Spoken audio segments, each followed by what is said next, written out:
الشيطان الرجيم بسم الله الرحمن الرحيم إن الدين عند الله الإسلام وقال النبي صلى الله عليه وسلم بلغوا عني ولو آية আলহামদুলিল্লাহ সমস্ত প্রশংসা মনিবের জন্য যে মনিব আমাদেরকে বিগত 16-17 বছর পর আবেগ মনের আগ্রহ মানে সকল কিছু বোঝার করে কথা বলার তৌফিক দান করলেন জন্য শুকরিয়া জ্ঞাপন করি আলহামদুলিল্লাহ।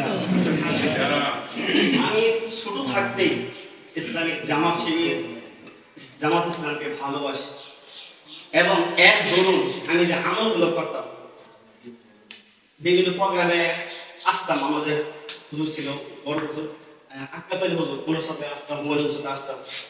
এই যে একটু ভয় কিন্তু ছিল আমার আব্বা আম্মা আমাকে যাইতে তো ওদিকে যাবে তো ধরে নিয়ে যাবো।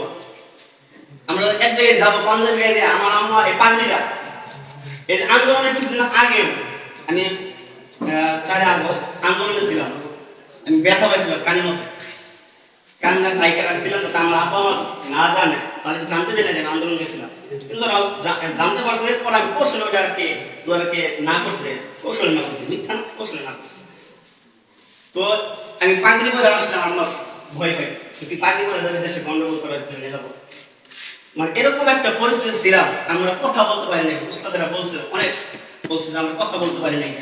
আমাদের সমাজে আমাদের এক চোখে দেখা হইতো ছিল, তারা তো আমাদেরকে মানে ছোট হিসেবে যতটুকু আল্লাহ তাআলা সম্মান দিয়েছে গ্রামের মধ্যে, তারা মানে কোনো গণ্যই করতো না, কোনো গণ্য করতো না। মানে আমাদের এক চোখে দেখা হইতো, মানে তারা এক সাইডে থাকে, তাদের উপরের দিকে যাতে না যেতে পারে এইদিকে যতটুকু করা দরকার তারা করতো।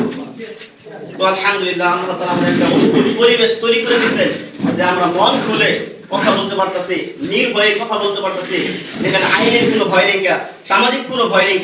তো আমরা আল্লাহ তাআলার কাছে শুকরিয়া জ্ঞাপন করব যে আল্লাহ তাআলা যে 17 বছর যাবত অনেক দল বাংলাদেশ যত দল আছে চরমন এখন হেফাজত কর, তারপরে এরকম ভাবে আর অনেক দল আছে তারা একত্রবদ্ধভাবে অনেক আন্দোলন করছে, এককভাবে এবং একত্রবদ্ধভাবে তারা অনেক এরকম আন্দোলন করছে রাজপথে, কিন্তু তারা পারেনি।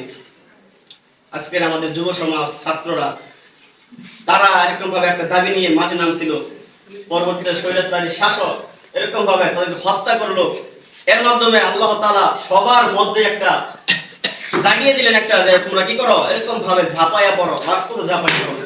তো এরকম ভাবে আমার ভাইদেরকে হত্যা করার ধরুন আরো যারা আন্দোলনে নামতেছিল না ভয়ে, যখন দেখতেছিল না আমার ভাইরা মরতাছে, আমার বন্ধু মরতাছে, আমার ছেলে মরতাছে, আমার ভাই মরতাছে, তো তারা যদি জীবন দিতে পারে এর জন্য আমরা কেন পারবো না? যখন এরকম ছাত্র সমাজ এরকম একত্রবদ্ধ ভাবে তারা আসলেন, মাঠে নামলেন, জীবন দিলেন, রক্ত ঝরাইলেন রাজপথে। আল্লাহ তাআলা এরকম ইতিহাস রয়েছে যারা রক্ত ঝরায় তাদের রক্তকে আল্লাহ তো বৃথা দিতে দেয় না। যারাই রক্ত ঝরাইছে আমাদের নবী করিম সাল্লাল্লাহু আলাইহি ওয়াসাল্লাম দিনের দাওয়াতের জন্য তাই রক্ত ঝরাইছিলেন। পরবর্তীতে আল্লাহ তাআলা এরকম ভাবে মক্কা বিজয় করে দিলেন।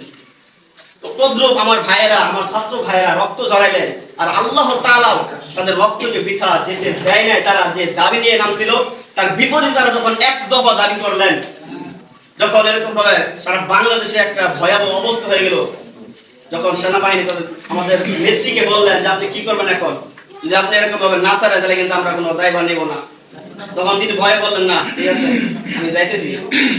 তো আল্লাহ তাআলা আমার ছাত্র ভাইদের মাধ্যমে যে একটা অনুকূল পরিবেশ তৈরি করে দিলেন, শুকরিয়া জ্ঞাপন করবো এই জন্য।